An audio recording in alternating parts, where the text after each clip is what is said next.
You like that? You like that? Hey everyone, welcome into Purple Daily. I'm Phil Mackey, Judd Zulgad, and Declan Goff here producing. And today we're going to dive into Bleacher Reports, ranking all 32 teams, not really ranking, but listing all 32 teams' best offseason move. And we all saw what they had for the Vikings' best offseason move and kind of said, okay, let's talk about this. Declan, set this up for us. Sure. So, yeah, they listed every NFL team's smartest offseason move. And for the Vikings, I mean, because they're so salary cap struck, there isn't really one that stands out, entirely. Like Michael Pierce is their big acquisition. Probably the biggest acquisition, like you said. But they said trading Stefon Diggs. They were quoted saying, while adding Stefon Diggs was a great move for the Bills, getting rid of him was a savvy one for the Vikings. While he is a fantastic receiver, he is also set to carry a cap hit of just under $11 million in 2020. That wouldn't be a big deal for most franchises, but it would have been a tough pill to swallow for the Vikings. Even after trading Diggs and releasing Pro Bowl corner Xavier Rhodes, Minnesota has only $12.3 in cap space. This was also a smart move because the Vikings knew that they could add a new weapon from the promising collection of incoming rookie wide receivers, which they did by drafting Justin Jefferson. With wideout Adam Thielen and veteran quarterback Kirk Cousins in the fold, the Vikings can weather any early struggles from Jefferson. All right, Judd, do you think trading Stefon Diggs was the Vikings' best offseason move?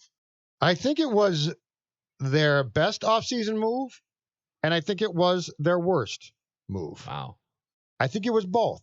And that's possible because, look, the return for Diggs, look at the return for that Houston got.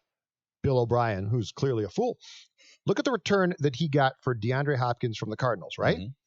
And there's no question he just got robbed. And we could talk all we want about the fact that DeAndre Hopkins evidently was trying to get a new contract or that he was going to be too expensive. But DeAndre Hopkins is a better receiver than Diggs. I don't think by a ton, but I do think he's better.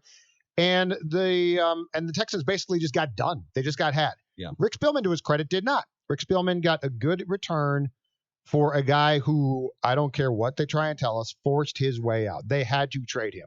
And to have your arm twisted like the Vikings did by Stefon Diggs and get the return in draft pick compensation, including a first-round pick that they got for 2020, was a good deal. Now, that being said, is Stefon Diggs going to be missed? Absolutely. And you can't guarantee that Jefferson's going to step in and replace Diggs day one. It doesn't work like that. He's going to have to grow and learn, and he might be fine eventually. So I think that there's a case to be made that in the short term, immediately, it's their worst deal. But yes, if you're trying to judge what's got a chance to make a difference and what got you a return that was pretty damn good, I think there's a justification to also say it's their best deal. So I actually think their best offseason move, now that I reflect on what their cap situation was, and it would have been nice to know like what they could have done with Anthony Harris. Was there a trade to be made out there? Was there now keeping Anthony Harris and having maybe the two best safeties in the NFL? There are worse plans than that, but I think their best move was actually drafting 15 rookies and having a lot of those draft picks in the first, second, and third rounds. Your team gets younger. Your team gets much more cap friendly because all those guys are now on rookie contracts, and obviously like 5 of them are just going to be cut out of training camp. But you're probably going to come out with 5 or 6, maybe 7 starting caliber or at least like rotation caliber players. And so I think just injecting the roster with team controlled, cheap, young talent was the smartest move. On the Stefon Diggs front, we have to see this play out because I could play both sides of this very easily, and I think I just did. You did kind of, yeah. I mean, but here's where I would go with this. I think if the Vikings feel like they have enough weapons, if they're going to unleash Irv Smith, and if Justin Jefferson pans out, it's a great trade. It's a great trade because now you get rid of the cap hit, $11 million. It's like a $14 million average annual value on the contract. You get those draft picks. So money, draft picks, and Stefon Diggs really didn't want to play for the Vikings anymore. Mm-hmm. I mean, just like his cryptic tweets, him leaving the facility for 2 days at the beginning of the season. He forced your hand. That's exactly right. Right. For you to be in a position where you almost have to trade a guy and send him somewhere, and teams know that you have to trade him because there's just like too much tension between the player and the organization, and for you to still get that haul of draft picks, all of those things mean, to me, it was a great move by the Vikings. On the con side of things, those are the pros. On the con side of things, he's one of the best receivers in the NFL. Yep. And the statistics might not bear that out. Some people might say who don't watch him on a weekly basis, well, what do you mean? He only caught 60 passes last year, and he only has 2,000-yard seasons. Well, some of that's just lack of opportunity. Stefon Diggs, the last 2 seasons, has been I'll just go 2019 because he was targeted quite a bit in 2018. In 2019, 45 receivers and running backs were targeted more often than Stefon Diggs. So if he goes to a team that just says, listen, we're going to feature you and you're going to be targeted 150 times or 160, 70 times like the DeAndre Hopkins of the NFL, he's going to wind up with 100 receptions, 1,500 yards, and a bunch of touchdowns most likely. So you definitely weaken your offense by getting rid of Stefon Diggs. So that's how you can sort of play both sides until we see what Justin Jefferson is and until we see the unleashing of Irv Smith. Jefferson's supposedly more of a slot guy. Thielen is as well. In the short term, for when the 2020 season starts, Phil, I think it's very fair to say that Adam Thielen and Kirk Cousins are negatively impacted by that trade. But because he forced you to trade him, to what you said, you got a lot back. So if Spielman had woke up one day and gotten a wild hair, a bee in his bonnet, and been like, you know what I'm going to do? I'm going to trade Diggs. He's crazy. It's absolutely nuts.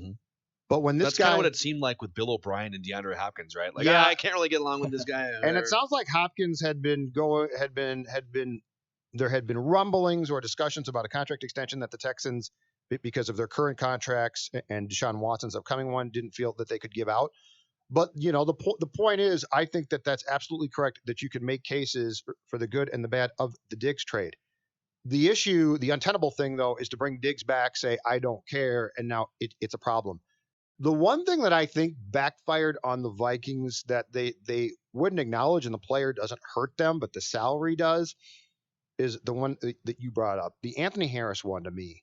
I don't think this was ever their intention. I think their intention was to franchise him, keep him, and then either trade him for probably a second or third round draft pick, right? Or to sign him to an extension. I don't think their intention the day they put the franchise tag on him right before free agency started was to ever say, you know what?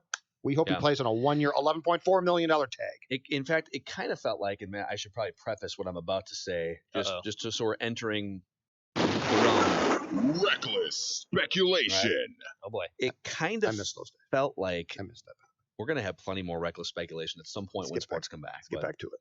But it kind of felt like the Vikings, I do believe that there was something to the Odell Beckham Jr. rumors. Okay. I don't think that just gets pulled out from thin air. I think, obviously a lot of the best reporters around the NFL landscape had said, nah, this isn't something that's going to happen. I do believe that conversations took place. It made sense if the Vikings knew that they were going to be moving on from Stefon Diggs, that they would be looking at all options in the draft and all options of players that were available via trade. So I think at one point the Vikings had made up their mind they were going to trade Stefon Diggs, thought we can get draft picks and maybe we can swap Anthony Harris and the money he makes to Cleveland. Play it again. Bring in Odell Beckham Play it Jr. again, baby. Just saying. Reckless speculation. And then in the first or second round of the draft, instead of if you wind up trading for Odell Beckham Jr., then you probably wouldn't have drafted Justin Jefferson. You probably would have drafted a safety late in the first round or at some point in the second round. I think the Vikings probably had like 5 or 6 scenarios in play for what could happen with Anthony Harris, what could happen with their first round draft pick, and whether they would keep Stefon Diggs or not. And ultimately, in the end, I do feel like they probably come out of this with less offensive line stability than they could have had and a lot more question marks on defense. But if 5 or 6 of this is why I go back to the best move of the offseason being just inject 15 young team control players in your roster.